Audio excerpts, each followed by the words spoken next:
Essa é minha Bíblia. Eu sou o que a Bíblia diz que eu sou. Eu posso o que a Bíblia diz que eu posso. E eu tenho o que a Bíblia diz que eu tenho. Eu serei ensinado na palavra de Deus. Eu humildemente confesso que minha mente está alerta, meu coração está receptivo e eu estou prestes a receber a incorruptível, a indestrutível, a semente eterna da palavra de Deus. Eu nunca, jamais serei o mesmo. Nunca, nunca, nunca. Nunca, nunca, nunca. Eu jamais serei o mesmo. Por isso eu declaro, aleluia. Aleluia.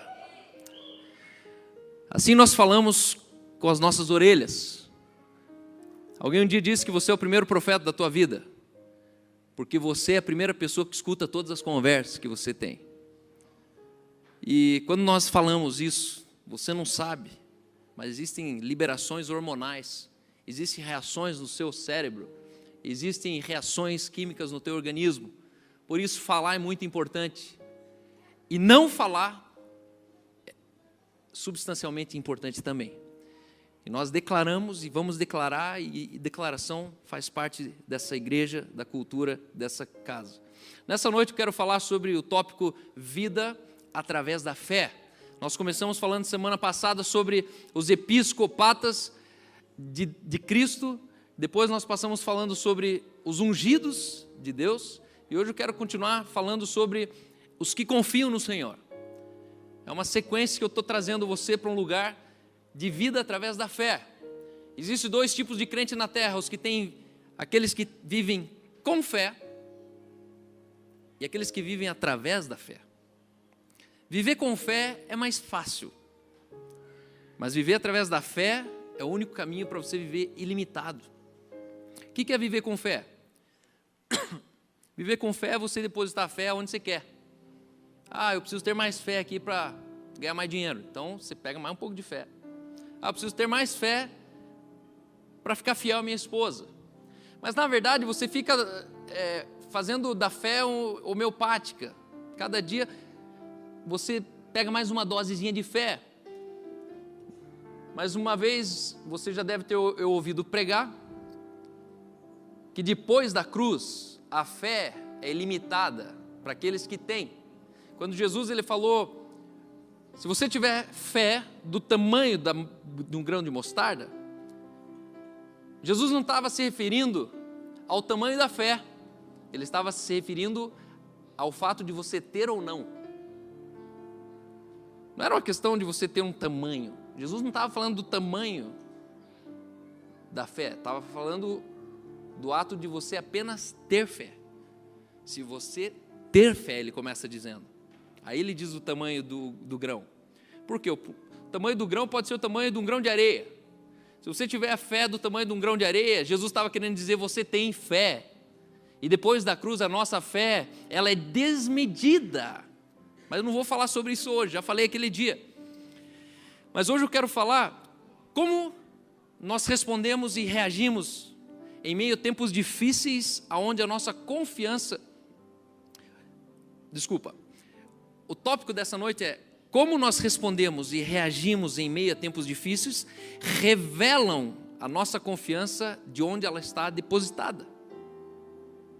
Como você reage no dia mal, revela, deixa escapar, você prova no que a sua confiança realmente estava depositada. Quando você tem um abalo financeiro e você surta, logo você deixou muito claro que a sua confiança estava no que você tem. Quando você tem um problema de saúde e logo você desaba, vai para o psiquiatra, começa a tomar remédio, começa a cortar os pulsos, você está deixando claro que a sua confiança estava na sua condição de saúde. Quando você tem um problema de relacionamento com o pai, com o tio, um relacionamento que faliu, que quebrou, de repente você joga tudo para cima e fala, não, agora chega, agora cansei. De repente você deixa a entender que a sua confiança estava em um relacionamento que funcionava. Quando ele não funcionou, você simplesmente não passou mais a crer. Nós cremos em Deus, mas a verdade é que nós não conseguimos revelar Deus no nosso estilo de vida. E aqui eu não estou falando com vocês, tá? Lembra que vocês são primeira divisão. Mas na segunda divisão, no senso comum, a verdade é que nós cremos em Deus, mas Deus não é revelado em nosso estilo de vida. Isso incansavelmente eu lembro essa igreja, que é no dia mau que você comprova a fé que você tem no Deus que você crê. Porque quando está tudo bem, você não consegue enxergar quem é crente e quem não é. Tudo funciona, toda a fé funciona quando as coisas vão bem. Mas é no dia mau, é quando as coisas realmente elas começam a ficar estranhas, a ficar apertada, começa a ficar dolorido, que aí você começa a perceber que você tem superpoderes. E você começa a perceber que você começa a ser abatido, mas não destruído. Você consegue ficar perplexo, mas não se sente desamparado. E no café da manhã de semana passada eu falava que é por aqui que eu começo a entender o que é reinar em vida. As pessoas elas têm costume de falar assim, calma, mas eu reino em vida. Olha aí minha vida como é que tá? Tá tudo bem. Então, mas esse que é o problema. Você nunca vai descobrir o quanto você reinava em vida até o dia que as coisas ficarem difíceis para a tua vida. E aí é no dia mau que você descobre quem tinha uma fé fundamentada e firmada no Senhor, de quem tinha uma confiança na circunstância favorável. Provérbios 3, 5 a 7. Eu fiz a falha de novo de não passar os versículos bíblicos para a mesa, mas eu vou citando aqui e se puder vai colocando. O texto ele começa dizendo, confia no Senhor de todo teu coração e não te estribes no teu próprio entendimento. Provérbios 3, 5 a 7. Confia no Senhor de todo o teu coração. Meu tópico nessa noite é sobre aqueles que confiam no Senhor. Aqueles que confiam no Senhor. Existem pessoas crentes, e talvez a maioria delas, que não confiam no Senhor. Eu arrisco dizer que mais de 50% dos crentes não confiam no Senhor. Por quê, Cal? Porque eu vou te dar uma lista de sintomas, de benefícios, de marcas de pessoas que realmente elas confiam no Senhor. E aí você vai fazer um paralelo. Quem são essas pessoas? Confia no Senhor de todo o teu coração e não te estribes no teu próprio entendimento. Reconhece-os em todos os teus caminhos e Ele endireitará as tuas veredas. Não seja sábio aos seus próprios olhos. Teme ao Senhor e aparta-te do mal. Esse texto começa dizendo, confia ao Senhor de todo o coração. É possível você confiar ao Senhor de meio coração. É possível você confiar ao Senhor em alguns dias da tua vida. É possível você confiar no Senhor parcialmente. Agora, você já sabe que sem fé é impossível agradar a Deus. E confiar o Senhor de todo o coração começa a ser fé. O que é fé? Fé é a tua capacidade de você crer, de você confiar de todo o coração. Não existe uma fé que ela acredita só 99%. Por quê? Porque a Bíblia diz que tudo que não procede de fé é pecado, certo? E o que é a fé? É a certeza das coisas que se esperam, convicção das coisas que não se vê. Logo, tudo que procede de dúvida é pecado. Porque se fé é certeza, e tudo que não procede de fé é pecado, tudo que procede de dúvida é pecado. O que é pecado, Cal? Pecado é uma coisa que não é feita como deveria ser. É um casamento que não funciona como um casamento foi desenhado para ser. Pecado é um carro que é a diesel e você vai lá e põe gasolina. Você fez um pecado com o carro. Por quê? Porque o carro ele foi feito para ser diesel e você usa ele com gasolina. O elemento da nossa fé é confiar no Senhor. Centralidade da nossa fé é confiar no Senhor. Note, ele está dizendo, sem fé é impossível agradar a Deus. Não é louvando ao Senhor que você agrada a Deus. Não é jejuando ao Senhor que você agrada a Deus. Não é não pecando que você agrada a Deus. Tudo isso contribui para você. Mas ele está dizendo que o que realmente agrada ao Senhor é uma vida de fé. Só que ele está dizendo sem fé, é impossível agradar a Deus. Sem fé em quê? Naquilo que eu acabei de ler, que ele diz: reconhece o Senhor em todos os teus caminhos e Ele endireitará as tuas veredas. É você identificar a fé na sua vida financeira, na sua vida pessoal, nas tuas decisões profissionais, nas tuas decisões parentais, nas suas decisões sexuais. Você reconhece a confiança do Senhor em cada setor da tua vida. O centro da nossa fé é confiança. O centro da nossa fé não é uma vida dedicada na piedade e no amor dos outros. É antes disso. O fruto dessa vida na confiança me impulsiona ao amor interpessoal, ao amor coletivo. Por isso, a Bíblia diz que é mais fácil um camelo passar pelo fundo de uma agulha do que um rico entrar no céu. E aí você provavelmente foi ensinado que ser rico é perigoso. Então logo você foi ensinado ao quê? A se contentar, a ser pobre. Que droga, não? Só que o problema aqui, ele não estava se referindo a não ter dinheiro ou a ter muito dinheiro. Ele estava se referindo aqui à confiança na riqueza. É mais fácil um rico não entrar um camelo passar pelo fundo da agulha do que um rico entrar no céu. Por quê? Porque é impossível você servir a Deus e as riquezas. Ninguém pode servir a dois senhores. Ninguém pode confiar na mesma dimensão a dois senhores. Não tem como eu depositar toda a minha confiança em Deus e na mesma proporção eu deposito minha confiança na grana, na riqueza. E a Bíblia diz que a riqueza, que o dinheiro, ele é um outro Deus, e que a sua relação com o dinheiro provavelmente vai ser de senhorio e de súdito. Nós somos escravos do dinheiro. Não nós, né? Graças a Deus. Espero que não mais. Só que esse texto está falando sobre a confiança nas riquezas. E vamos falar a verdade? A vida, para tantas pessoas, aparentemente ela está resolvida quando tem dinheiro.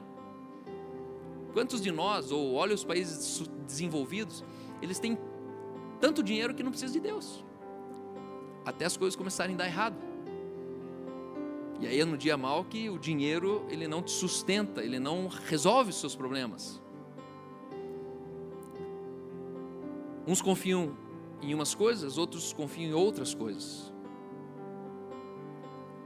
Salmo 20, versículo 6, o salmista ele diz: agora eu sei que o Senhor salva o seu ungido. Agora eu sei que o Senhor salva o seu ungido. Eu estou falando dos ungidos que eu falei semana passada. Você é um ungido salvo pelo Senhor. E Ele lhes responderá do seu santo céu com as vitoriosas forças da sua destra. Afinal, uns confiam em carros, outros em cavalos. Nós, porém, faremos menção do nome poderoso do nosso Deus. O que sobe no teu coração quando você recebe uma notícia ruim? Para quem é a primeira pessoa que você quer ligar? Para onde você recorre no ímpeto de uma notícia negativa? E aqui ele está dizendo que quando as coisas não vão bem, uns confiam em carros, outros em cavalos. Uns estão falando, vamos para a vitória, vamos para a corrida, vamos vencer, mas tem um passo antes. Antes de qualquer coisa, eu vou fazer menção do nome poderoso. Isso aqui me acompanha, porque tem dias que a única coisa que me resta é fazer menção do nome poderoso de Jesus. Jesus, eu crente. Quem acompanha aí minha vida sabe que se fosse um pentecostal ia falar que Deus está pesando a mão. Se fosse um neopentecostal ia falar que é deserto, que Deus está me levando para o deserto. Mas mal sabem eles que Deus está me levando para um lugar glorioso. Eu consigo enxergar mais Deus naquilo que está dando errado na minha vida do que o diabo. Eu não consigo enxergar o diabo tocando minhas coisas, tocando minha vida, tocando minha família, tocando essa igreja, não consigo. Mas eu consigo enxergar Deus falando assim: se prepara porque o rompimento está próximo. Domingo eu perdi um voo, e esse voo me atrasou quase 40 horas a chegada em casa. O que levava um voo de 2 horas e meia, eu levei 16 horas para chegar, fazendo 4 voos. E eu confesso que esse sentimento de injustiça foi horrível, porque por erro da companhia aérea de um aeroporto do interior, com pessoas mal qualificadas trabalhando lá, eu perdi meu voo com segurança falando: então, não posso fazer nada por você. Não, mas faz, cara, Tem gente ali dentro ali. Não, mas eles já encerraram o voo, eles já estão ali dentro. E aí você vê o avião indo embora e você fala, meu Deus, domingo, no interior de São Paulo, o que eu faço agora? E aí, para marcar esse voo, eu tive que ligar 7 vezes num call center, onde levava 20 minutos para o atendente entrar. Aí, no meio da ligação, 40 minutos de ligação, caía a ligação. Aí, ligava tudo de novo. Teve uma que era 1h07. Eu tirei um print assim. Aí, terminou a ligação, caiu a ligação. E aí, no último, eu falei, irmão, pelo amor de Deus, se cair de novo, me retorna. Por favor. Só que foi um sentimento assim de tipo, como assim? E Deus falou assim, quanto maior velocidade, maior é a resistência. Sabe quando você está andando de moto? Não dói, até a hora que você passa de 180. O capacete começa a subir, o olho começa a sair água. E se começar a chover nessa velocidade, a chuva começa a te matar, começa a te machucar. Não sei se você já dirigiu na chuva. Quanto mais a velocidade, mais a dor. E Deus me falou, relaxa que é isso aí. É proporcional à velocidade. E a velocidade está aumentando. E você vai perceber que a resistência vai aumentando. E aí ali eu faço menção no nome poderoso de Jesus. Eu não vou confiar se o voo vai conseguir, se eu vou ter que ir de carro, se não deu certo, se não vai ter dinheiro na conta, se eu não vou conseguir o dinheiro, se eu vou ter que pegar no crédito. Eu já joguei tudo para cima e falei, Deus, que se dane as coisas, essa é a verdade. Porque as coisas, elas mudam de lugar toda hora, todo dia. Algumas considerações sobre confiança. Confiar no Senhor é ancorar nele todos os assuntos da nossa vida. Confiar no Senhor é você ancorar nele todos os assuntos. Sabe aquela disfunção que você tem dentro do teu ser? Que só você sabe que é um defeitão teu e você não sabe por onde, você não sabe como mudar. Às vezes é um vício, às vezes é um pensamento, às vezes é um desejo desenfreado. Só que ninguém ensinou que você precisa ancorar ela no Senhor. Ancora no Senhor. Vai amarrando tudo em Deus. Todos os teus defeitos, as tuas crises, as coisas que teu marido não faz, as coisas que teus filhos não estão entendendo, e você vai amarrando no Senhor. Confiança tem origem no coração e não na mente. O problema é que as pessoas, elas querem confiar em Deus a partir da mente delas. Mas o texto lhe diz, confia no Senhor de todo o teu coração. Por isso que o texto diz, porque com o coração se crê para a justiça.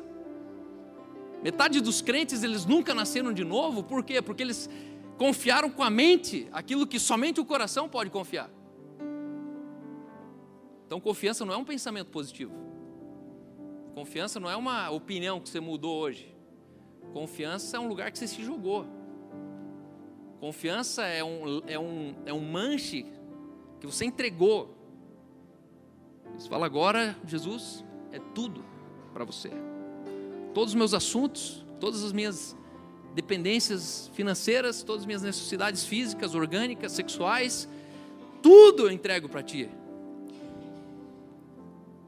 2 Coríntios 10, 4 e 5, um dos textos mais importantes sobre esse assunto, na Bíblia diz assim, usamos as armas poderosas de Deus, e não armas do mundo, para derrubar o quê? Fortalezas de raciocínios humanos, e acabar com os falsos argumentos. Destruímos todas as opiniões arrogantes, que impedem as pessoas de conhecer a Deus. Levamos cativo todo pensamento rebelde, e ensinamos a obedecê-lo a Cristo. Esse texto está querendo dizer para nós que pensar errado não somente empodera o inimigo, como garante ao inimigo um lugar seguro para ele se esconder dentro de você. Um padrão incorreto de pensamentos pode se tornar na sua vida lugares habitáveis de demônio. Um padrão incorreto de pensamento. Entenda, você pensar um pensamento mal não cria para Satanás um recôndito. Ele não consegue se esconder em um pensamento mal que você tem. Mas quando você começa a ter um estilo de vida de pensamentos enganosos, você cria um esconderijo para Satanás habitar dentro do teu raciocínio. E aí você vive confuso dia após dia e após dia. E esse texto está dizendo que as nossas armas, elas são poderosas em Deus para destruir toda fortaleza, todo sofisma, todo pensamento que se levanta contra o conhecimento de Deus. Logo, por que esse pensamento se levanta contra o conhecimento de Deus? Porque é o conhecimento de Deus que te dá a certeza da confiança. E aí tem um pensamento racional, tem um pensamento humanista, tem um pensamento da escola, um pensamento do pai, um pensamento do patrão, que ele não libera passagem para você ter uma confiança plena em Deus. Porque aí você não fica mais no campo do pensamento e do raciocínio. Você desce para o campo de fazer o nome do Senhor mencionado.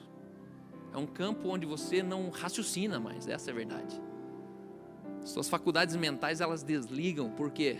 Porque você não deixa que um raciocínio humano se coloque contra o conhecimento de Deus. Você não deixa. Número 4.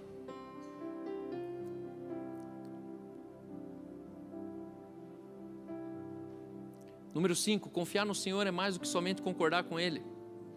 Número 6, que você entende sobre confiança. Confiar no Senhor é revelar a dimensão do quanto o conhecemos. Não sei se você já ouviu essa história, mas um garoto, ele ficou na fila de embarque, e aí foi feita a chamada do embarque, todo mundo se posicionou, prioritário, grupo 1, grupo 2, e o garotinho com a mochilinha ali, sacudindo a perninha. E de repente todo mundo entrou na aeronave e aquele garoto foi o último a fazer a entrada dele pelo portão de embarque. E ele sozinho entra muito calmo naquele avião, procura a poltrona dele, pede para alguém ajudar ele a colocar a malinha de brinquedo em cima, senta, coloca o cinto e começa a sua viagem muito tranquilo. De repente o avião começa a sacudir. Não sei se já teve essa sensação, mas é interessante a reação das pessoas. Eu fico tranquilo. Eu tenho a sensação quando o avião está em turbulência, eu tenho a impressão que ele, tipo assim, está mais seguro agora, entendeu? Parece ter alguma coisa embaixo assim, que não, agora está mais... E aquele avião começa a chacoalhar, e de repente começa a chacoalhar, as bandejas voam, as aeromoças caem, se machucam, a comida cai em cima das pessoas, e aquele garotinho muito tranquilo ali, e todo mundo começa a gritar, e aí a pessoa do lado fala assim: você não vai se desesperar? Você não está com medo, garoto? E ele olha e fala: não, meu pai é o piloto. Meu pai é o piloto. Tá certo que talvez ele não tenha noção da aviação, mas ele tinha uma âncora, que ele sabia que o pai era o piloto, e que o pai vivia disso, que o pai fazia isso, e que não era a primeira viagem do pai dele. A tua confiança em Deus revela o quanto você não conhece de Deus. E isso é muito feio. Crentes de berço, que no dia mal você escuta coisas que você fala: o que você está falando? Não é possível que você pense assim. Não é possível que você ainda está orando assim. Não é possível que você ainda está desesperado assim. Por quê? Porque conhece pouco de Deus. A tua medida de confiança, ela está ligeiramente, diretamente ligada à medida de conhecimento que você tem de Deus. Conhecimento, confiar no Senhor, é você viver incerto do processo, mas sempre carregar a certeza do resultado.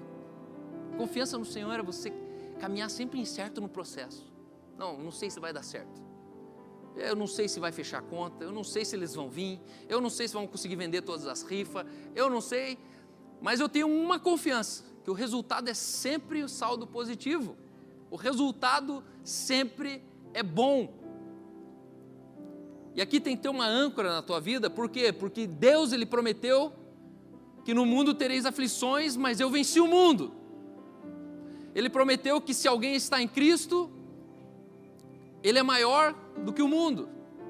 Se Deus é por nós, quem será contra nós? E aí você começa a se encher dessas verdades sobre você, e chega uma hora que você fala: não sei como é que vai fechar essa conta, mas eu sei que a gente vai chegar do outro lado. E aí você olha os grandes homens de Deus, o processo era sempre motivo de riso, de escarnecimento, de chacota, de piada.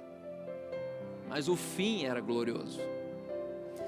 E no reino de Deus, o que conta é como as coisas terminam.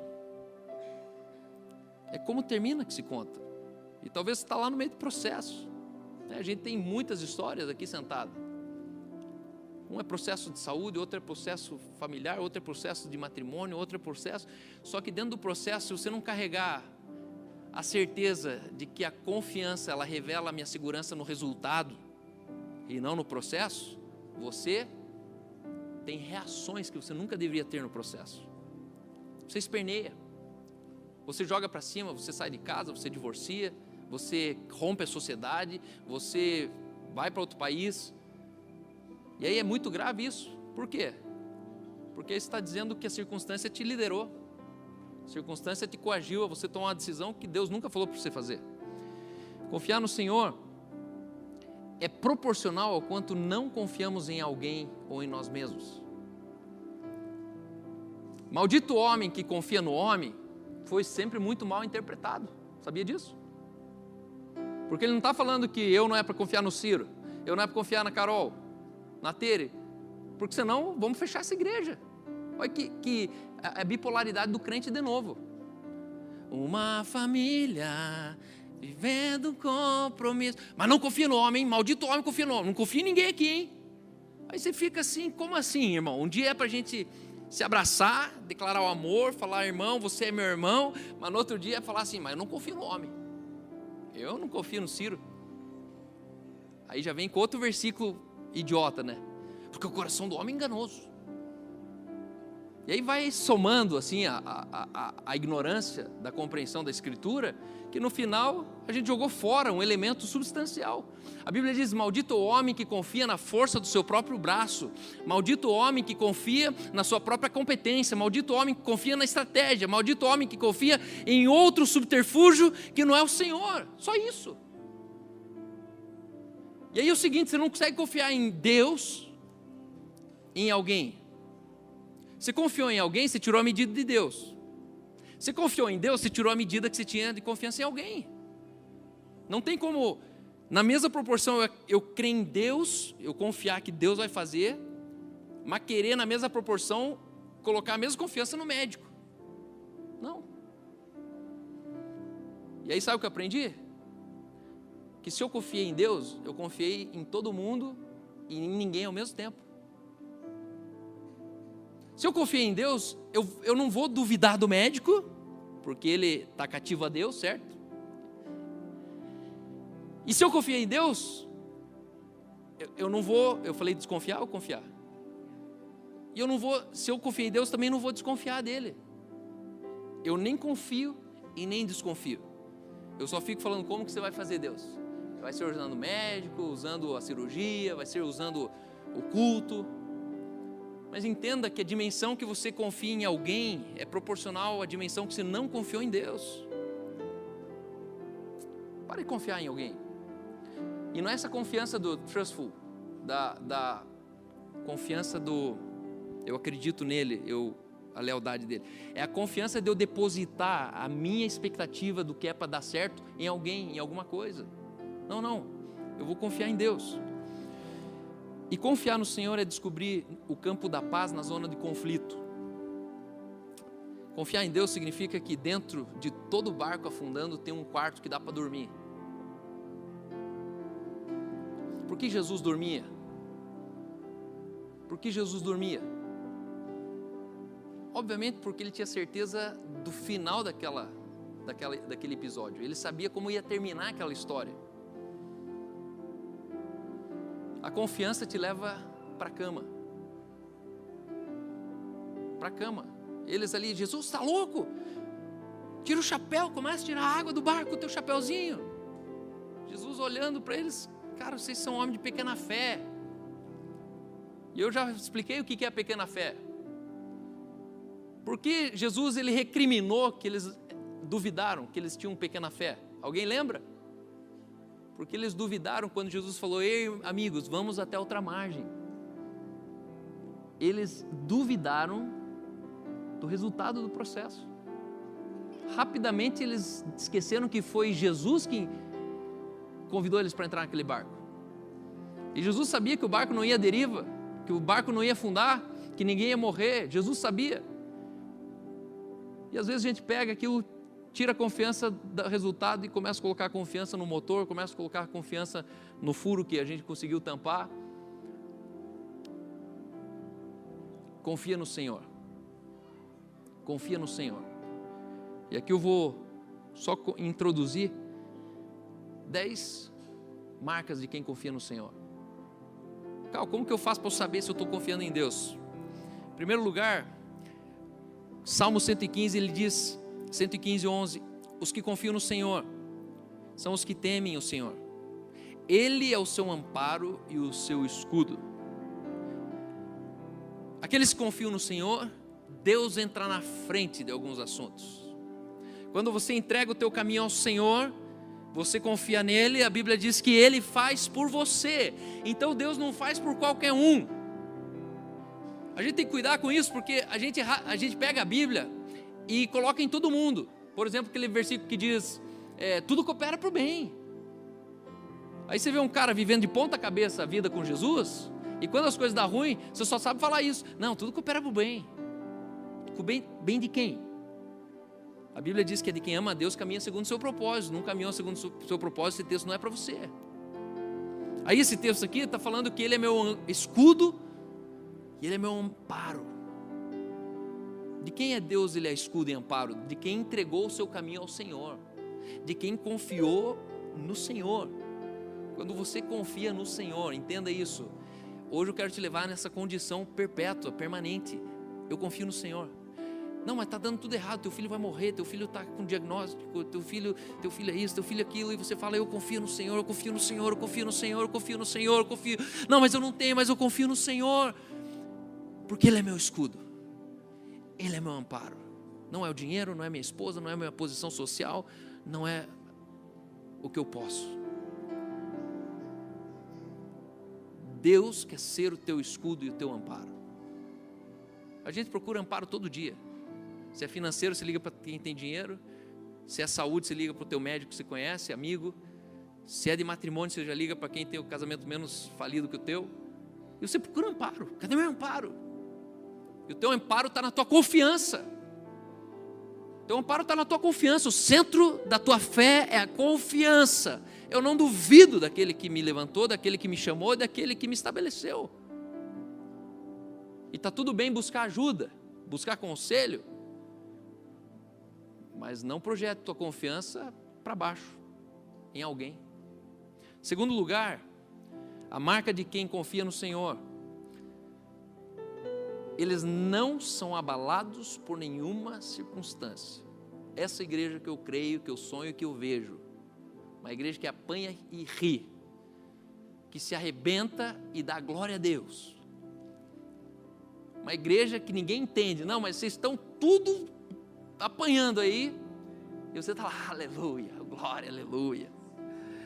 Os que confiam no Senhor são como os montes de Sião. Os que confiam no Senhor, eles são como um monte que não se abala. Me fala onde que está Sião até hoje. Você pode ir lá, por quê? Porque passou o céu, passou a terra, passou as eras, e Sião está lá parado. Você é como um monte. Você é como um monte. E vem a chuva, e vem a neve, e vem a circunstância, e cresce mato, cresce árvore, e cai a árvore, e no final está um monte lá. Quantos milhares e milhões de anos que os caras ficam falando que tem os montes por aí? Você é como um monte. E às vezes você se abala demais para coisas que você é maior, mais forte, mais estabelecido do que aquilo. Só que aonde que eu faço com que a minha vida seja estabelecida como um monte? Na dimensão do quanto eu confio. Eu estou levando vocês hoje para um lugar de confiança, que no dia difícil não vai mudar uma vírgula de nada na tua casa. Gente que vai ser viúvo e vai casar de novo e está tudo bem. Gente que vai ter problema com filho, com família e está tudo bem. Por quê? Porque no fundo todo mundo vai terminar morto. Cedo ou tarde, a cova é o fim nessa terra de todo mundo. Então, por que as coisas nessa terra nos abalam tanto? Porque a gente não crê que, na verdade, a vida é na eternidade. Aqui é um breve ensaio, aqui é um breve pensamento sobre a eternidade. Mas o que realmente importa é toda a eternidade. Terceiro lugar, eu gosto que, nesse segundo aqui, que não é abalado por nenhuma circunstância, o texto ele diz: Those who trust in the Lord are steady as a mountain Zion, unmoved by any circumstances. Unmoved. Você é impossível de ser movido, imovível em qualquer circunstância. Cadê esses caras? Cadê essas mulheres? Que o pau tora e você continua lá, ó, de pé. A gente é essa igreja. Você vai ser essa igreja se você ainda não é. Só que eu estou dizendo um caminho. O caminho é o quê? Centralizar a confiança no Senhor. Eu creio no Senhor. Eu creio no Senhor. Deu tudo errado. Creio no Senhor. Terceiro lugar, aqueles que confiam no Senhor, a bondade o assistirá. Salmo 32, 10 diz: muito sofrimento terá de curtir o ímpio, mas o que confia no Senhor, a misericórdia e a bondade do Senhor, o amor permanente que envolve aqueles que amam o Senhor, o assistirá. Você tem uma apólice, você é assegurado, e existe uma bondade do Senhor que vai te assistir quando você achar que todo mundo esqueceu de você. O que você come, o que você bebe, onde você mora, não vem de quem te arregou, de quem te deu emprego, não. Todo ser humano vivo tem uma relação do Criador com o ser criado, com a criatura. Cada ser humano que nasce na madre de uma mulher, a Bíblia diz que ainda que essa mãe se esqueça desse filho, o Criador nunca se esquece. E é tempo de eu e você a gente ser visitado por corvos e ser alimentado pelos corvos. A Bíblia conta da história de um homem que no tempo que estava sem comer, os corvos alimentaram ele. Corvos não alimentam ninguém, corvos comem. Sabe, Deus começar a trazer milagres materiais, financeiros, de pessoas que você nunca sonhou, imaginou, mas Ele te assiste. Quando as coisas faltarem na tua casa, entenda que tem uma coisa que não falta: a bondade perpétua do Senhor sobre tua casa. E aí você aciona, e aí você abre mais o olho e fala: cadê Deus? Para onde que é para eu olhar? Quarto lugar, aqueles que confiam no Senhor, eles estão seguros. Provérbios 29, 25 diz: quem teme ao Senhor, armas ciladas. Quem teme ao homem, armas ciladas. Mas os que confiam no Senhor, esse está seguro. E aqui eu estou falando fisicamente. Segurança aqui não é segurança financeira, emocional. É uma segurança física contra a violência. Irmãos, pare de ser um crente franguinho que você vive com medo de andar na rua com o teu celular, com o teu relógio. Pare com isso. Você só não é para ser um crente bobo, otário e não ver o perigo em volta de você. Só isso. Fora isso, pode andar de ônibus, pode andar de carro, pode andar de bicicleta, pode dar oi para o mendigo. Porque eu não entendo um crente que confia no Senhor, mas fala: não, eu não vou andar aí, não. Não, eu não vou. Como assim você não vai andar aí? Você nasceu aonde? Quem te tornou tão covarde para você abrir mão de você ir, de você voltar, porque você tem medo de um possível perigo que talvez nunca vai acontecer com você, mas você vê no jornal que acontece com todo mundo, então você fala: não, vai acontecer comigo. Sabe, a gente perde a liberdade de viver, de sentar na rua e ficar vendo os carros, porque você tem medo que alguém vai passar e vai te assaltar. Só que você pensa que a violência é coisa de hoje em dia? O samaritano, ele foi assaltado e espancado. Você vai ver na história bíblica que a maldade, ela nasceu no mesmo dia que o pecado foi manifesto. A violência de hoje, ela não é maior do que nunca. A gente só tem ela televisionada mais rápido. Mas em toda a história, salteadores, tiranos, sempre foram presentes numa sociedade. Só que de repente a gente se encolhe, e no final a gente não consegue declarar que é o Senhor que eu confio. E aí eu estou dizendo, não é para você ser bobo, dar bandeira, ficar andando num lugar, olhando o celular, andando com o fone de ouvido, né? Outro dia tinha um jovem aqui na igreja e eu via ele sempre indo embora de a pé. Eu passava de caminhonete do lado, e eu cheguei e falei, irmão, você está dando muita bandeira. É 11h30 da noite, você sai andando aqui com o fonezão de ouvido, mexendo no celular, você está louco? Você parou de ouvir? Você não está olhando? Você precisa ser atento. Porque eu entendo que tem dois tipos de ladrão na terra. O que é mau e o que viu a oportunidade de roubar. 90% viu a oportunidade de roubar, eles não são mau. Mal mesmo é quando tem o esquema, quando tem o sequestro, quando tem a extorsão, aí é muito mal.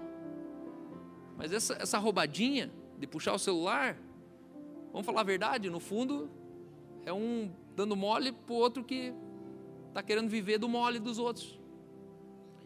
E em último lugar, para fechar essa noite, os que confiam no Senhor renovam suas forças e voam alto como águias. Correm e não se cansa, caminham e não se desfalecem. Eu te pergunto, de onde vem a renovação das tuas forças? Os que confiam no Senhor, eles não renovam suas forças nas férias, não renovam suas forças no sábado, eles não renovam suas forças no descanso, eles renovam a sua força confiando. Isso para mim é igual relé de bicicleta antiga, que, sabe, quanto mais você anda, mais a luz fica acesa. É assim que funciona.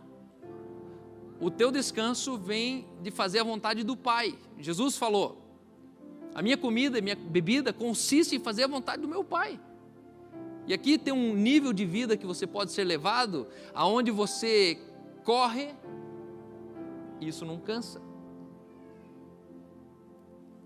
Ah, calma, isso é simbólico. Não, não é simbólico. Se você entrar nesse lugar aqui, você vai perceber o quanto você rende na tua vida e todo dia você está sorrindo. Por quê? Porque tem uma fonte que te renova. A força renovada, ela é mental, espiritual e física. É um refresh, é a sua atividade celular, aonde a tua confiança no Senhor, ela não deixa a tua mente letárgica, não deixa a tua fé antiga, não deixa teu corpo preguiçoso, porque você sempre está disponível. Desconfiem de quem toma muito remédio, porque quem toma muito remédio já está confiando demais naquilo que tinha que ser confiado de menos. Pessoas que confiam no Senhor, elas não dependem de remédio, a menos que você tenha uma enfermidade diagnosticada. Fora isso, psicotrópicos, antidepressivos, remédio contra pânico, ansiedade, irmão, não é normal você precisar tomar isso, não é normal. Não, mas se eu não tomar, eu não aguento, se eu não tomar, eu fico cansado, se eu não tomar, eu não consigo levantar. Confia no Senhor. Mas só isso, Cal, é tudo isso. Confiar no Senhor é a tua habilidade de você dar um all-in. E a conclusão dessa mensagem, eu deixei 5 pontos para a próxima oportunidade, é que quem confia no Senhor, a Bíblia diz que são aqueles que temem ao Senhor. Quando a Bíblia diz que o princípio da sabedoria é o quê? O princípio da sabedoria é o temor. Olha isso aqui, presta atenção. O princípio da sabedoria é o temor, ou seja, o texto ele diz, o temor do Senhor é o princípio da sabedoria. E a minha conclusão aqui é, a sabedoria é confiar no Senhor. Essa é a nossa sabedoria. Não existe outra sabedoria maior do que confiar no Senhor. Você pode estudar o que você for, você pode se especializar no que você quiser, mas se você não confia no Senhor, você se tornou imediatamente um tolo, um débil, você entrou na ignorância. Não, mas eu quero ser especialista, cara, eu quero saber mais, eu quero saber tudo. Tudo isso ainda está abaixo da sabedoria que eu confio no Senhor. Salmo 115, 11, termina dizendo: confiam no Senhor os que temem ao Senhor. Quem não teme, Cal? Quem não teme? É impossível confiar no Senhor. E vamos falar a verdade? Se tem uma geração que não teme ao Senhor, é a nossa. Não teme. Porque a nossa geração não teme mais os pais. Sabe o que é temer? É você poder falar algo e não falar. Por quê? Porque você teme. Mas você podia falar. Você tinha razão para falar. Estava certo que você ia falar. Mas o teu temor não te deixa falar. Você fala: não vou falar isso para ele. A geração que não teme mais a polícia. Nós somos a geração que não teme mais o professor. E nós somos a geração que não teme mais a Deus. Trata Deus como se fosse um banco de investimento. Deus, eu faço, mas eu quero colher. Deus, eu vou, mas você tem que me abençoar. Deus, eu dou, mas você precisa me devolver. E hoje meu convite para você é como ungido de Deus, ungido do Senhor. Você é um desperdício se você for ungido sem confiar no Senhor. Porque nem na tua unção é para você confiar. Nem na tua força, nem no teu ministério, nem na tua intelectualidade, nem na tua revelação é para você confiar. Uns confiam em carros, outros em cavalos, mas nós confiamos no Senhor. Confia no Senhor de todo o teu coração.